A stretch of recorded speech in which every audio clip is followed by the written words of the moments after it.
Scott with radFi here today. How long was radFi in development? The beginning of 2024 is when I started paying attention to the Bitcoin ecosystem and like ideating on if we wanted to pivot over here from what we were working on previously, which was a RWA platform. So we saw runes were launching, and I suspected that like DeFi infrastructure would come with that. So the first thing we started working on May 2024, after runes officially had come out and we saw like the excitement around it, we put some effort into developing a stable coin. So that's BUSD. That's also our product, bound BUSD. That's all under our umbrella. And ultimately there wasn't a great place to trade BUSD. Like that took us very little development time because we already had the RWA platform. So we spun up the stablecoin, and I was like, all right, there's no way this stablecoin is going to be trading in like blocks on Magic Eden. So we need to do something to create like a good place to trade it. So after BUSD, that's when we maybe put more effort into the development of radFi. Probably like 6 months or so of development of radFi before we ultimately took it to market. Initially, we worked on just the trading, just the swapping. I just wanted to like get a proof of concept out there of the instant trading. And then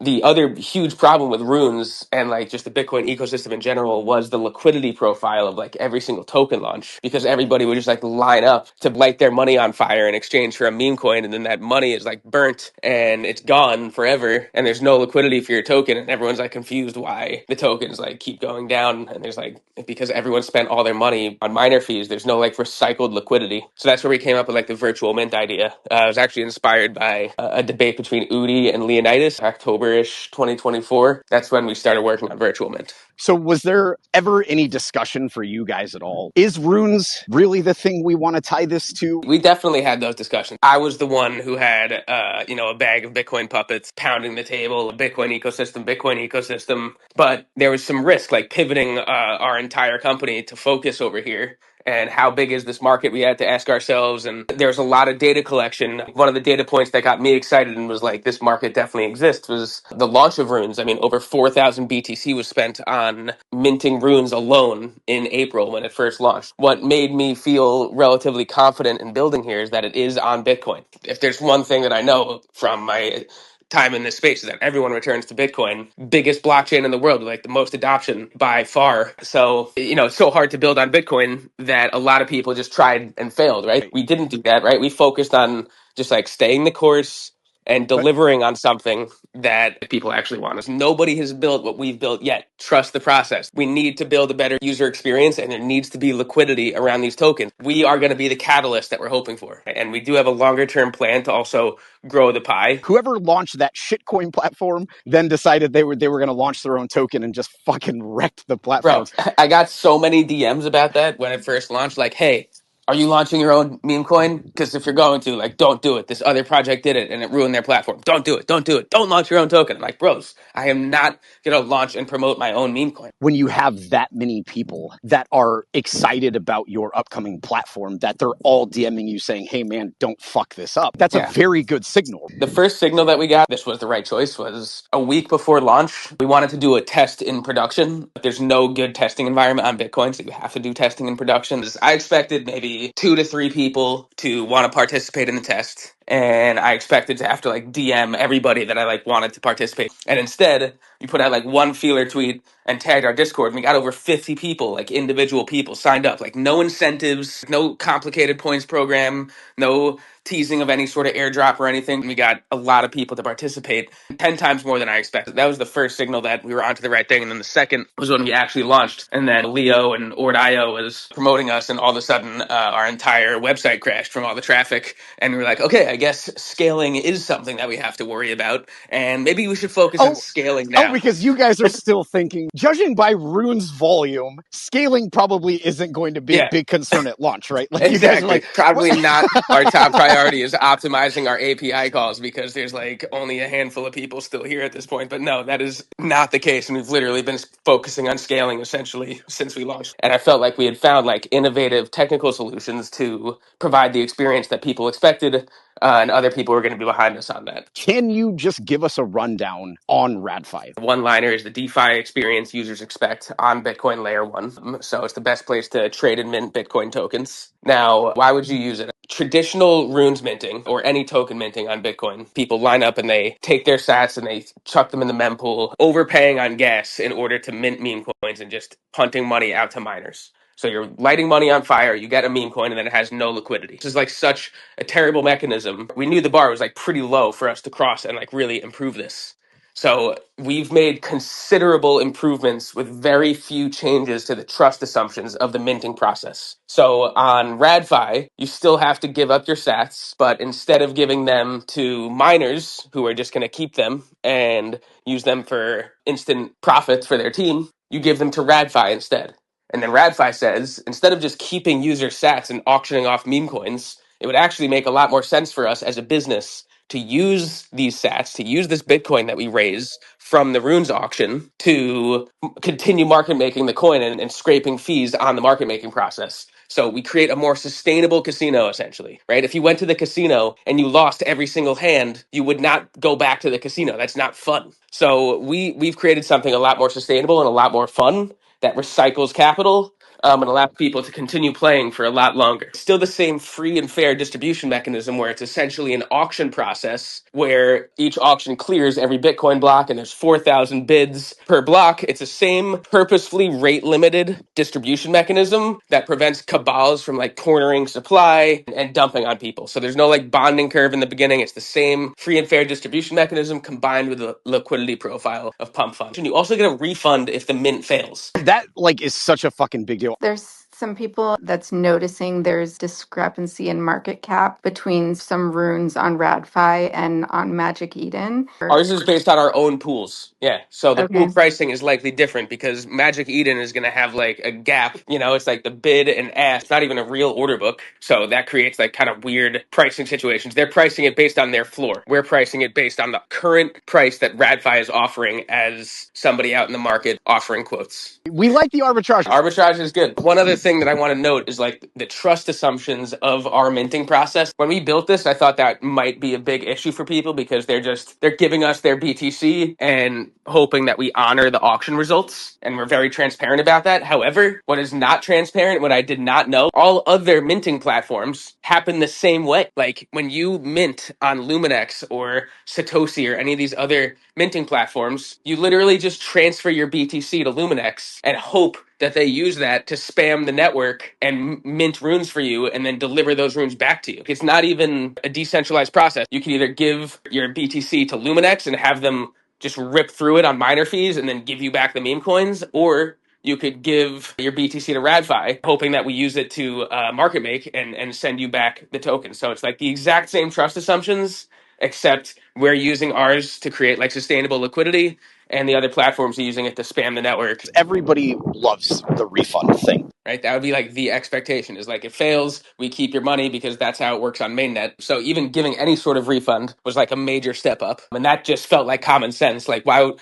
like I wanted to mimic mainnet, but let's not mimic the bad parts. I wanted people to feel like there's relatively low risk to participate in. If it works, great. If not, you get a refund and you can always sell into a liquidity pool anyway. There's always going to be like some bid for your runes as opposed to trying to sell into emptiness on Magic Eden. So, and then in terms of the timing of the refund being at the end of the mint, I think it introduces like some kind of fun game theory. I should at least try my hardest to get this included, and I should be concerned if this mint suddenly becomes hot that my money will be tied up for a long time. So it kind of like over time, the more people use the platform, it will encourage higher bids, more participation, more liquidity.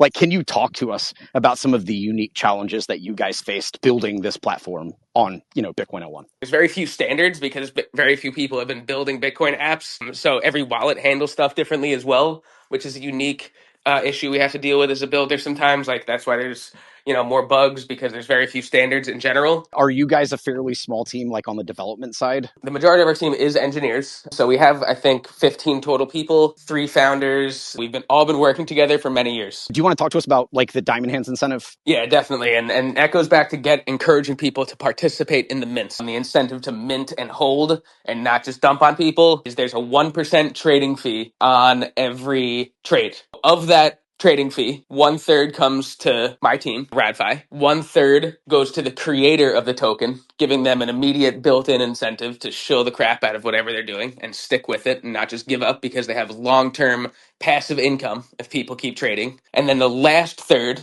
goes to Diamond Hands as a whole. So Diamond Hands are people who mint at least 1 million tokens and maintain at least 1 million tokens post mint. So you can't transfer them, you can't LP them, you need to just continue holding them in your wallet. You have to maintain a balance of at least 1 million. And once you lose Diamond Hands, there's no getting it back. A key part of the game theory here is we want people scared to sell their tokens. There is no getting it back. If you sell Diamond Hands, it's gone. You can't earn it on the secondary market. There's no way to get it back. So that means for the people who Diamond Hand, the longer they hold them, if you are the last Diamond Hand standing, you're getting as much income from the trading as radFi is. There's an opportunity to earn as much from a pool as the company that maintains it and as the creator of it, right? 1/3, 1/3, 1/3. It's this game theory of like, oh, the Diamond Hands pool is shrinking. My share is getting bigger. Every token has their own Diamond Hands pool. Oh, okay, so you can be Diamond Hands on 3 tokens. Yeah, it's just being a Diamond Hand for that specific token and the income generated by that specific pool. Was there ever a time where you guys considered not doing L1?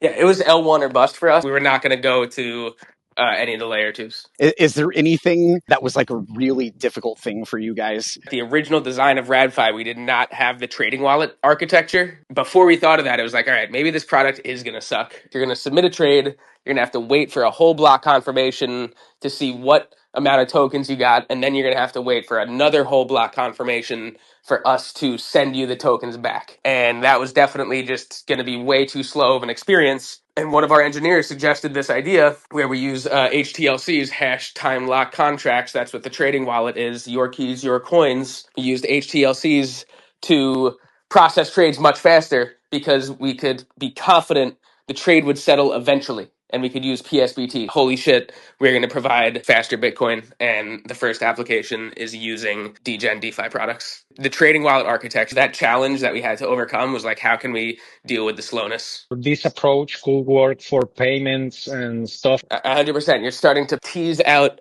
what our longer term goals are here. radFi is the beginning. radFi is a bull market product that we used to prove out that you can build faster Bitcoin. And there's definitely years of pipeline here of ideas and plans of how to apply our general technology. radFi and virtual minting, this is just our go-to-market strategy. It's smart. Instead of anchoring your company, if runes don't work out, you guys are planning on implementing this on a much larger scale. Yeah, we're flexible to whatever protocol ends up being dominant. I'd say we're focused on runes right now. If Alkanes takes over the world, then that's fine with us too. ERC 2.0 for the win, that's fine. For you, I'm assuming you trade to some degree, or I do trade and invest actively in the industry. What's going to make people care about runes again? Yeah, I mean, we try to be objective and put ourselves in the position of someone who doesn't love radFi, someone who doesn't know what radFi is or know what the Bitcoin ecosystem is. A runner is always the best marketing. People making money begets more people making money. So between us and other people building in the space and launching products, something is going to run. What I'm confident about is that A, we will get attention again at some point, and B, when we get that attention again, the infrastructure is going to be so much better than it was the first time. People aren't going to be trading tokens in blocks on Magic Eden. They're going to see that there's much better infrastructure and the DeFi experience they expect, maybe with some quirks, maybe a handful of quotes expired because there's no slippage, but it's going to be significantly better than it was the last time, and people are going to stay. That's the problem when people have an initial experience that's negative. It's hard for people to forget. You know what helps them forget Harmony is Yeah, other people making millions of dollars or them making money. Yes. We need radFi to be the mass wealth generation event that this ecosystem needs. I honestly think it's just like the incentives for the community to make that happen and work hard for their own bags are there. There's a reason, instead of taking 100% of the revenue, that we recycle it back to our user base because we want them to be motivated too. I'm not going to be up here like shilling coins, but like there's plenty of people out there that are working for their bags and setting up Twitter account and rating. And there's a reason they're doing that because they're getting paid organically, like by the platform. So one of these communities, somebody is going to work hard enough for their bags, and we are putting our users and our platform in position to be successful. And something is going to hit eventually. Planned luck, all right? We're going to get lucky, and it's because we put ourselves in the right position. I do think your platform had existed 12 months ago. People probably view runes through a very different lens today. OG runes getting put on your platform. Is that even something that you can do? Yes, anybody can add liquidity, but OG Runes suffered from the lack of liquidity. So it's hard to gather that liquidity. From a business standpoint, we can't be the go-to place to trade runes if we don't have deep enough liquidity for all the OG runes. Like, that just doesn't make sense. We're missing like a key product offering. So I think we'll reinvest some of the income that we have in making sure we have some built-in liquidity, try and use some of our own income over time to build up liquidity there. A strategy we're considering, and perhaps there'll be other ways that we could incentivize or allow people to like host their own liquidity. Something we're talking to DotSwap about. Maybe teaming up and maybe leveraging each other's technology for the betterment of the entire space. Like, I cannot thank you enough. It's been really fun hanging out with. Take care, dude. Absolutely, take it easy, guys. Thanks for all the good questions, and go check out radFi.